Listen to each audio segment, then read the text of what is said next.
வணக்கம். இன்றைக்கி நம்ம பார்க்க போகிற சமையல் ஒரு அருமையான சொரக்காய் கூட்டு எப்படி செய்யலாங்கிறத பார்க்கலாம். நார்மலாக வைக்கிறத விட இது மாதிரி கொஞ்சம் வித்தியாசமாக செஞ்சு பாருங்கள். டேஸ்ட் நல்லா அட்டகாசமாக இருக்கும். ஸோ வாங்க இந்த சொரக்காய் கூட்டு எப்படி செய்யலாங்கிறத பார்க்கலாம். இப்போ ஒரு சின்ன குக்கர் எடுத்துக்கலாம். இதில் ஒரு கைப்பிடி அளவுக்கு பாசிப்பருப்பு சேர்த்துக்கலாம். இது கூடவே ஒரு 2 டேபிள் ஸ்பூன் வர மாதிரி கடலைப்பருப்பு சேர்த்துக்கலாம். அதை நல்லா கழுவிட்டு வந்துடலாம். இப்போ இது நல்லா முங்குற அளவுக்கு தண்ணி சேர்த்துக்கலாம். சேர்த்துட்டு ஒரு 2 விசில் விடணும். ரொம்ப அப்படியே குழஞ்சி வரக்கூடாது. இப்போ இதில் 2 சொட்டு எண்ணெய் விட்டுக்கலாம், பொங்கி ஊற்றாமல் இருக்கிறதுக்கு. ஒரு 1/4 டீஸ்பூன் போல் மஞ்சள்தூள் சேர்த்துக்கலாம். இப்போ இதை மூடி வச்சிடலாம். மூடிட்டு 2 விசில் விட்டால் போதும். இப்போ பருப்பு நல்லா வெந்துருச்சு. எப்படி இருக்குன்னு பார்க்கலாம். பாருங்கள், கரெக்டாக வந்துருக்கு. நல்லா மலர்ந்து வந்திருக்கு. வரணும் இந்த மாதிரி தான் இருக்கணும். இது தனியாக இருக்கணும். ஒரு பேன் எடுத்துக்கலாம். ஒரு 3 டீஸ்பூன் அளவுக்கு எண்ணெய் விட்டுக்கலாம்.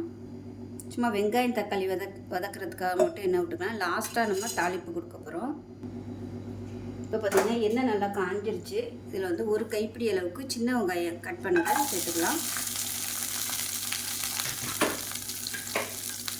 முதலே தாளிக்கிறதுனாலும் தாளிச்சுக்கலாம். லாஸ்ட்டாக தாளிக்கும் போது நல்ல இன்னும் ஃப்ளேவராக இருக்கும். இது கூடவே 2 பச்சை மிளகாயை உடச்சிட்டு சேர்த்துக்கலாம். வெங்காயம் லேசாக உதங்கினா போதும். மீடியம் சைஸாக ஒரு தக்காளியில் பாதி சேர்த்துக்கலாம். லைட்டாக புளிப்பு டேஸ்ட்டுக்காக தான். சில பேர் கூட்டுக்கு தக்காளி சேர்க்க மாட்டாங்க. சேர்த்திங்கன்னா நல்லாயிருக்கும். அது ஒரு டேஸ்ட்டில் இருக்கும். லைட்டாக அந்த புளிப்பு டேஸ்ட்டோடு இருக்கும். இல்லைன்னா ரொம்ப மைல்டாக சப்புன்னு இருக்க மாதிரி இருக்கும். இப்போ சொரக்காய் சேர்த்துக்கலாம். வெங்காயம் தக்காளி நல்லா வதங்கிருச்சு. மீடியம் சைஸாக ஒரு சொரக்காயில் பாதி எடுத்துருக்கேன். தோல் எடுத்துகிட்டு சிவி குட்டி குட்டியாக கட் பண்ணிட்டு இருக்கதை சேர்த்துக்கலாம்.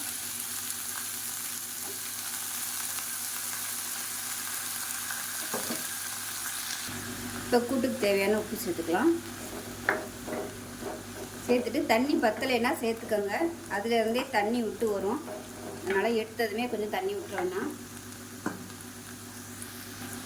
இப்போ பார்த்திங்கனாலே தெரியும் இவ்வளோ தண்ணி வந்திருக்கு. இதில் கொஞ்சமாக மட்டும் நம்ம தண்ணி விட்டுக்கலாம். முங்குற அளவுக்கு மட்டும் தண்ணி இருந்தால் போதும். ஒரு 1/4 டம்ளர் அளவுக்கு தண்ணி சேர்த்துக்கலாம். அவ்வளோதான். சேர்த்துட்டு மூடி வச்சிடலாம். இப்போ பாருங்கள், தண்ணியெல்லாம் நல்லா வத்திருச்சு. காய் நல்லா வெந்துருச்சு. இப்போ நம்ம வேக வச்சு இந்த பருப்பு இதோடு சேர்த்துக்கலாம்.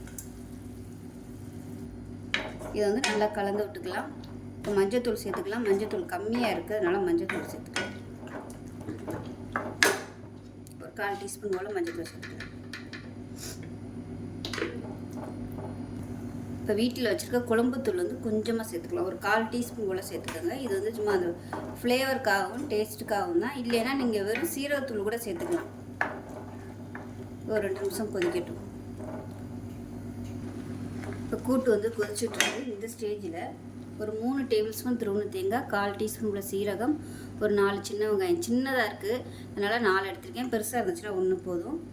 ஒரே ஒரு பச்சை மிளகாய் சேர்த்துக்கலாம். இப்போ இது நல்லா அரைச்சிட்டு பார்க்கலாம். இப்போ அரைச்ச தேங்காய் பேஸ்ட்டை இதோடு சேர்த்துக்கலாம். ரொம்ப நைஸாக அரைக்க வேணாம். கொஞ்சம் அப்படியே திரியாக இருந்தால் தான் நல்லாயிருக்கும்.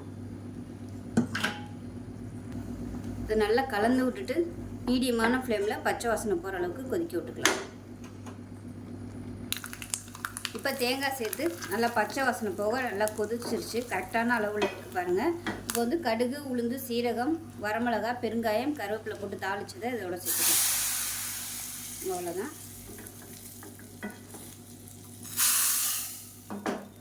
சூப்பராக இருக்கும். ஒரு தடவை இது மாதிரி செஞ்சு பாருங்கள். செஞ்சு பார்த்துட்டு எப்படி வந்துச்சுங்கிறத சொல்லுங்கள். வீடியோ பிடிச்சிச்சின்னா லைக் பண்ணுங்கள், கமெண்ட் பண்ணுங்கள், சேனலை சப்ஸ்கிரைப் பண்ணுங்கள், பக்கத்தில் உள்ள பெல் பட்டனையும் ப்ரெஸ் பண்ணுங்கள். நன்றி.